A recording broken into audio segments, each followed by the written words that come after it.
Hey, what's up guys? Will here for GSM Arena. Which is better, Apple phones or Android phones? That is the question. And what better way to find an answer than by comparing the top iPhone, the iPhone 15 Pro Max, to the Google flagship, the Google Pixel 8 Pro. Let's put them head to head and see which one comes out on top.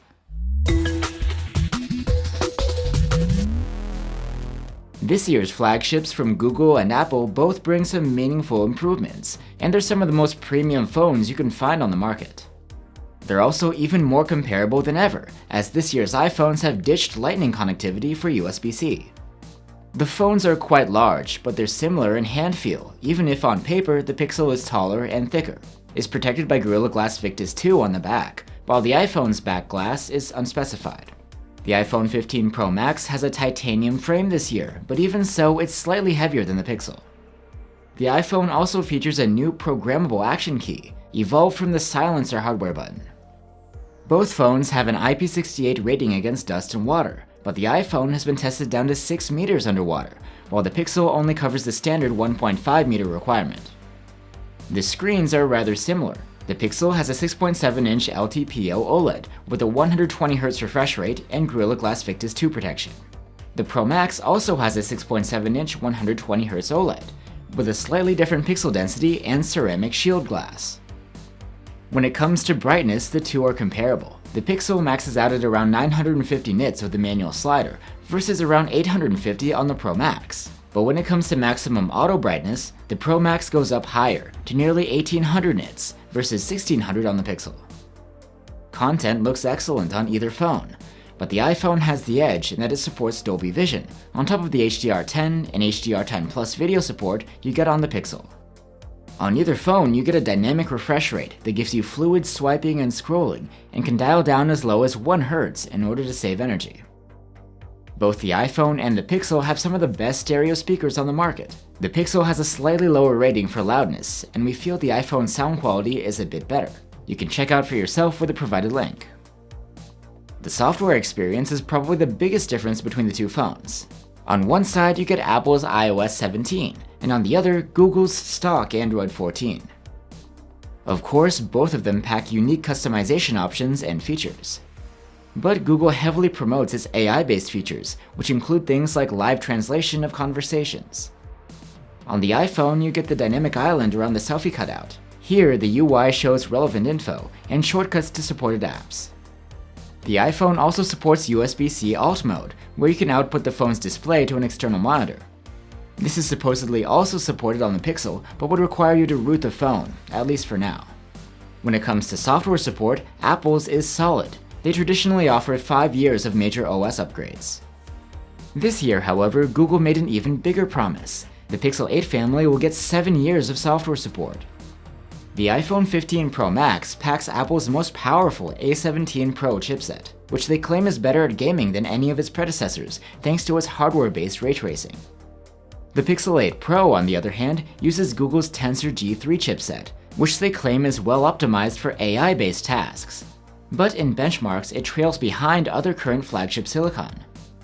Both phones feel really smooth and responsive in your day-to-day tasks, but when it comes to raw power for something like gaming, the iPhone clearly comes out ahead.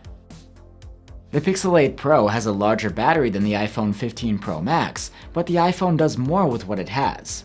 In our proprietary tests, it earned a much higher endurance rating of 118 hours versus 90 hours on the Pixel. On the other hand, the Pixel is faster to charge. It can go from 0 to 53% in half an hour versus 46% on the iPhone in the same amount of time. A full charge took 83 minutes on the Pixel, where the iPhone needed 109 minutes. Both phones support wireless charging too. The Pixel and the iPhone are expert camera phones. On the iPhone, you get a 48-megapixel main cam, a 12-megapixel 5x telephoto cam, a 12-megapixel ultra-wide cam, and a 3D TOF LiDAR scanner. The Pixel setup is quite similar. There's a 50-megapixel main cam, a 48-megapixel 5x telephoto zoom, and a 48-megapixel ultra-wide cam. The differences between the two are minimal. Maybe most noticeable is that the Pixel has the livelier color reproduction versus the more reserved colors from the iPhone. The iPhone has a small advantage when it comes to detail and sharpness, but the difference isn't very big. 2x digital zoom is again excellent on either phone.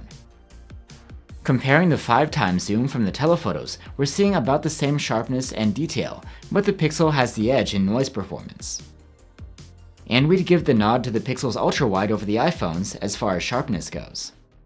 In low light, the iPhone's approach is more conservative. It's less eager to use the automatic night mode, and even when it doesn't brighten up the images as dramatically as the Pixel.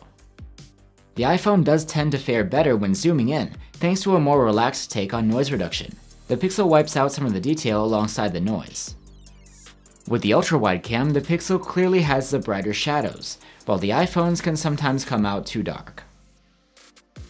The iPhone is known to be a go-to smartphone for video recording, but the Pixel is no slouch either.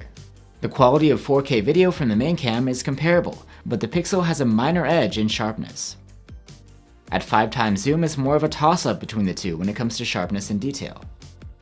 The iPhone tends to be more consistent in its color reproduction between cameras, while the Pixel's ultra-wide 4K video is a little off in comparison. Both phones have excellent video stabilization, but would give the iPhone the nod here for its smoother handling of more extreme situations like running. When recording video at night, the quality is similar, but the iPhone does a better job at containing highlights. However, it's also more prone to imperfections like ghosting and internal flare. The Pixel has a 10.5 megapixel selfie cam, while the iPhone's is 12 megapixels. Both have autofocus, and the selfie quality is quite comparable. And here's a look at the 4K selfie video quality from either phone. So there you have it, guys. Google versus Apple duking it out. So which flagship is the best? The iPhone 15 Pro Max has better water resistance and both a more powerful chipset and better battery life. You also get unique features like secure Face ID, the dynamic island, and the action key. The Pixel 8 Pro, on the other hand, will get you more AI-based functionality and longer software support. Its charging speed is a bit faster, and it takes more vibrant-looking photos. But maybe the biggest upside of the Pixel 8 Pro is that it's much less expensive than the iPhone 15 Pro Max. If you're looking for a camera phone, both of these will do the job, so it might be worth going for the Pixel for those savings. Otherwise, you'll have to weigh the pros and cons, as well as Android versus iOS, to see which one suits you better. Thanks for watching, and see you on the next one.